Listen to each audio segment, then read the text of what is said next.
Happy Coffee Talk Monday. Dr. Michelle coming at you. How are you? Today, I want to give you the top 3 tips to scheduling your time. Time can be so hard to schedule, but there are some good things to keep in mind when you're doing that I think will be really helpful. Do you ever feel overwhelmed, frustrated? Are you a procrastinator? Well, one of the big reasons that these things happen is because we get overwhelmed with all these things that we have to do. Look, I get it. Not only do I have my one-on-one work with my clients, but group work, presentations, workshops, podcasts, interviews. I get it. So how do you think about this massive amount of things, right? Some of us get completely overwhelmed and just want to run and hide. And again, one of the big reasons that we procrastinate sometimes and don't get things done, that sense of like, I don't know how to get through this. I don't know how to do it. Yeah. So let me talk a little bit about what I think can be helpful for you. The first is to break up what you do into a work break cycle. Let me talk about that. Sometimes we sit down to do things, work, whatever the work is, and we just want to like sit down and plow through it. Well, guess what? After about, I don't know, 45, 50 minutes, your brain is like, no, I'm done here. I can't do anymore. So one of the things that I've worked with a lot of my clients on is instituting this, like, I work for this period of time and then I take a break, and then I work for this period of time and I take a break. Yeah, it's been so incredibly helpful. So how long do you work and how long do you break? Well, unfortunately, I can't give you the answer to that because it varies from individual to individual.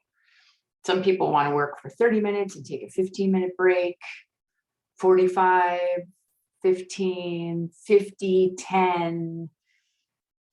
Yeah, you have to sort of play around with that a little bit and figure out what's going to work for you. But here's what happens. Your brain gets used to and is semi-okay with the fact that, okay, I only have to work for this period of time, and then I get a break. Your brain loves that. It loves knowing that I have to work for this period of time and then I get a break. And during that break, you can do whatever you want to do. Some people are more comfortable with some things than other things, right? Like, ooh, I don't want to get caught up into some like TV show or Netflix or something or YouTube, right? Because then it's going to take me away. Other people are fine with that. But it's an opportunity for your brain to just have a little bit of shutdown, a little bit of break. And this happens in many different areas. For those of you that are athletes, let me give you a little bit of an example. This isn't a perfect example, but many years ago, there came out this research around how if you were a runner, running and then walking and running and walking would help preserve your muscles and your body, just your structure and your brain. So a lot of people started instituting this run walk. And it was incredibly helpful. And actually, I use it and I love it. And I think what ends up happening in that situation, as well as when I'm talking about that, everything just gets a break. And then it can go back to what it was doing, and usually go back much stronger because it had a little bit of rest or break. Not a perfect example, but you get where I'm going with that, right?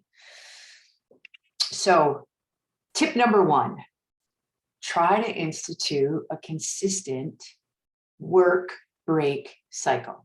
Look, I realize you can't do that all the time. It just really kind of depends on what's going on in your day, right? If you have back-to-back meetings, although if you're scheduling those meetings, you can schedule them in a way where you do get a break, right? Oh, last tip with this. A lot of my clients set alarms. So if they're doing like a 50-10, they'll set an alarm for 50 minutes. I get a break. And then set an alarm for 10 minutes. Oh, I need to come back. Yeah, so just think about that. The second tip to scheduling your time is to think and plan ahead. My schedule is always evolving, but I think usually a week ahead about what needs to happen the following week. I used to do it the Sunday before my week. Now it needs to happen a little bit ahead of time because I have all of these things that I do. And I need to obviously have time in my schedule for clients. So, but you got to plan ahead. And, here's the big question that I always get. How much time do I need to do things?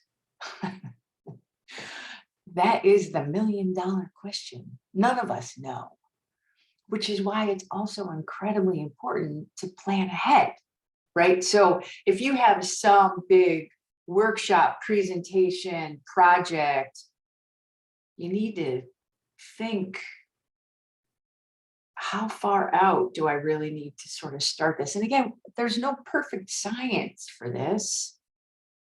But if you have something that's like 2 months out, start putting increments of 30, 45 minutes, an hour into your schedule, what I call chunking out time. And then just like sort of see how it goes. As you get closer, do I need that much time? Do I need less time? Do I need more time? Right? Again, there's no perfect science here. None of us have this down. We just have all had to work on figuring out what works for us, right? So, but by scheduling ahead and thinking a little bit ahead, then, you can just plug in little pieces of time, right? That's what I do for my presentations in my workshop. A little bit here, a little bit here, a little bit here. Oh, okay, where am I the next week? Oh, okay, I need a little more time. Let me put that in. Or I need less time. Yeah. So tip number 2, scheduling out ahead of time, thinking ahead of time, being proactive. So important. Tip number 3, you know how we have these to-do lists that grow and get longer? Okay. You can have your to-do list, but that is not the list that you can sit and look at every single day. It goes back to feeling overwhelmed and procrastinating and frustrating. Yeah. If you're looking at a list that's like this long and getting longer, of course, that is going to make you feel like, ugh. And then not be motivated to want to do anything. So you can have that running list, no problem. But every day, what you need to do is start by taking one thing off that to-do list and break it down into small little bite-sized pieces. And do that. And see what happens. The other thing that happens with the to-do list, not only is that like huge and long and growing, but so many times the things on the to-do list are way bigger than we understand. For example, if I, on my to-do list, teaching, podcast, interview, workshop, presentation, so I pull off presentation, I say, okay, I'm going to get my presentation done. No, I'm not. And then not only am I not going to get that done, which sets me up for failure, but I can't think about that. I need to break it down. So I'm going to go through today and I'm going to write the outline. And then the next day, okay, I have most of my outline done. Now I'm going to start to plot it on my PowerPoint. And then I'm going to start to fill it in. You see where I'm going with that? Presentation. Whew, huge. But what needs to happen to get the presentation done? Got it? Okay.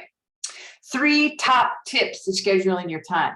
Work break cycle, schedule ahead of time, and really pull one thing at a time off that to-do list and break it into small bite-sized pieces and do that. This is Dr. Michelle coming at you. Happy Monday, and I will see you next week. Take care.